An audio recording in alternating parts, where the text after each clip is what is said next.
How's it going, guys? My name is Zach with the Movie Castle, and today we're going to be talking about The Overnight by R.L. Stine.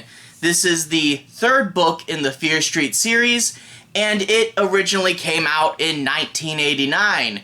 And I do have to say, I really am loving this new bind-up that Simon Pulse put out. This has the first 4 in it, so I am 3/4 of the way through, and everything in here's been pretty fun.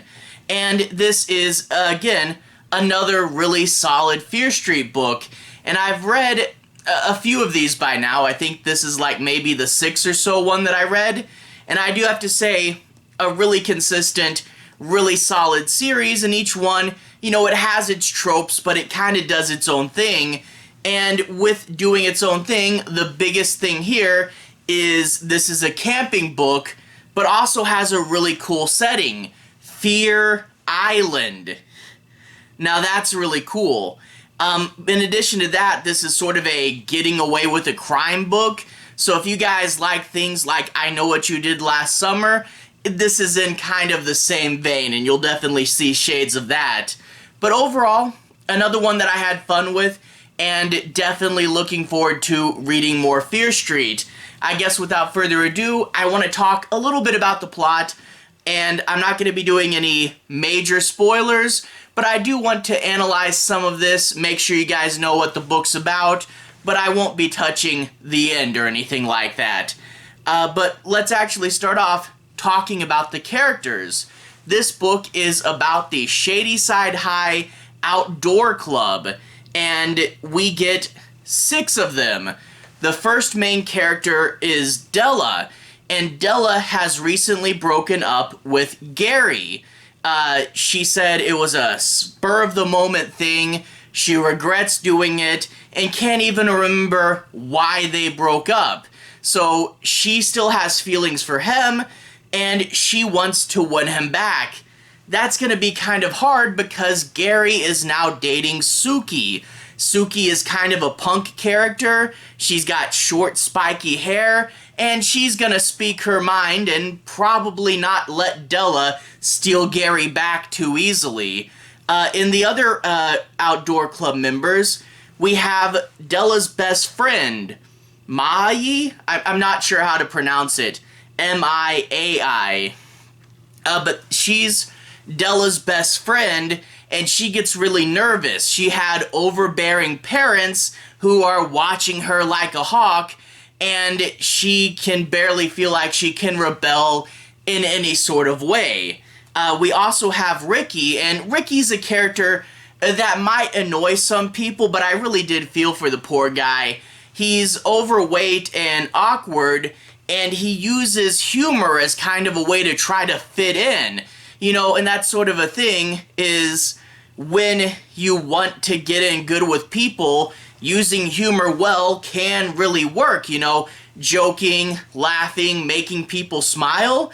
It's a solid strategy, but for humor, you got to learn, did that land and how can I change my approach to make it better?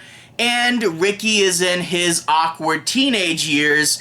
Most of his jokes don't land, and he's having the opposite effect as to what he wants. He's trying to fit in, and ironically, getting pushed out because of it. So I feel sorry for this poor guy, you know, trying to be likable, trying to be the class clown, and everyone's like, shut up. And yeah, I mean, we all had awkward years in high school, right? After that, though, is Pete, and Pete is the preppy guy, and he clearly likes Della. Della's still hung up on Gary, and Della kind of knows, and she says something along the lines of, maybe I could get myself to like Pete, I don't know. It's so poor guy, but he's gonna try his best. But Della has a plan to get Gary back. She says, if I could just talk to him, because we haven't been talking, I could win him back. And the perfect time to talk to him is in the outdoor club's overnight. They're doing an overnight camping trip to Fear Island. Great great. Fear Island, that's just a great name. But the idea is there's Fear Street. Behind Fear Street is the Fear Street Woods. In the Fear Street Woods, there's a river. And in the river is Fear Island. And much like the street, there's a bunch of legends behind it. It's supposed to be haunted. There's creatures there. There's ghosts. Don't go to Fear Island. But of course, maybe that's just something people say so the nice camping spot doesn't get crowded. Or maybe it's all real. We don't know. However, the overnight gets canceled. The teacher has a last-minute family emergency, and they're not going to do it. Unless they do. The kids decide they really wanted to go on this trip. All their parents think they're going to be leaving anyway. What if they went on the overnight without the teacher? Going to a haunted island, and you're not supposed to be there. This is going to wind up great. So the kids are going to go by themselves, and they start to play this zap gun thing. It's like a water gun, but filled with like washable paint. I never heard of these. I don't know if they're a real thing or if there's something that Stine made up. I know paintballs and I know water guns. This sounds like a mix between the two. But Della's out in the middle of the woods when she meets this guy who she at first thinks is really handsome.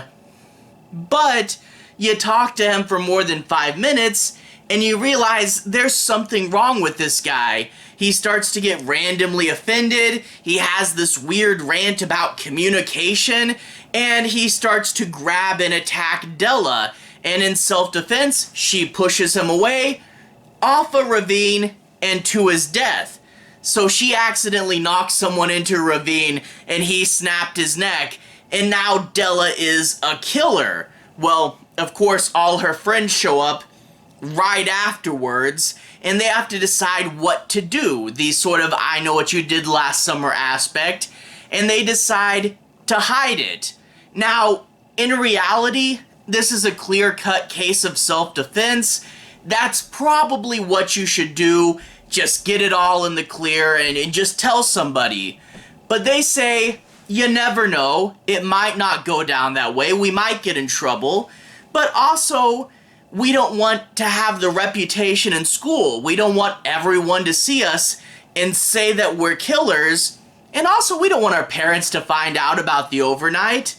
Which, okay, that last one, that's kind of petty, but why not throw it in the pile there? But anyway, after that, they bury him in a bunch of leaves and go home, which is kind of one of the things with the book is they do leave the island. And I kind of wish they had stayed there. Fear Island is cool, camping is really cool, but you gotta leave, otherwise you can't do the Are We Getting Away with a Crime segment, which is part of this sort of trope, so you have to get out, you have to wonder who's gonna crack, you have to see if you get away with it. And of course, this is Fear Street, and we're going to get one of our biggest Fear Street tropes, and that is the notes. Someone's gonna leave notes, I know what you did, but who is this mysterious stalker? And, the mysterious stalker angle, it's a classic Fear Street thing, it's always kind of fun.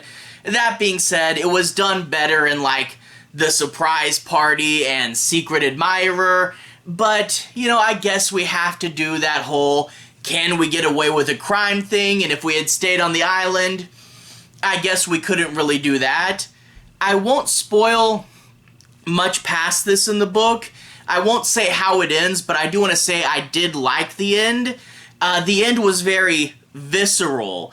Again, I won't go into specifics, but I will say it's rainy, and you can practically feel the humidity in the mud on your skin, and there's of course a big fight for your life thing, and it talks about how Della's pushed to her limit and can barely breathe. And I do want to say the ending of this book is a major pro.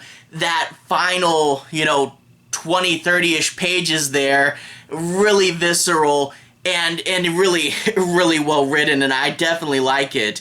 But overall, it is really, really fun. Like I said, I'm a sucker for camping stuff. I really like, say, the Friday the 13th series, and a whole lot of slashers take place in the woods, and that's always a fun thing. You know, you're leaving your home, you're in this little tent that's like literally a tiny bit of canvas separating you from the elements, and you're in a much older world when you camp, and you don't know who's going to be out there. That's really fun. But also, haunted island stuff, we don't do haunted island stuff enough. That's really cool as well. Literally surrounded by water, this one tiny patch of land, that's all you got, and you're kind of trapped in a box there.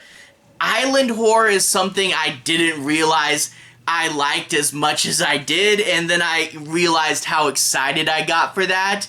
But yeah, I do wish more of the book did take place on the island, and you know, leaving it was kind of disappointing. Again, I see why they had to do it, but ultimately I did really like that section, and I did think it was really cool, and part of me wishes this was only just an island, just an exploring book, and I do wish it was more that way, but whatever, it still has a good setting with that island and camping, and it does have good characters, and it does build to this really solid finale, and overall, I really thought this was a solid entry. Probably not my favorite, but still a really good read, and like I said, 3/4 of the way through this, the beginning new bind-up, and I'm liking every one.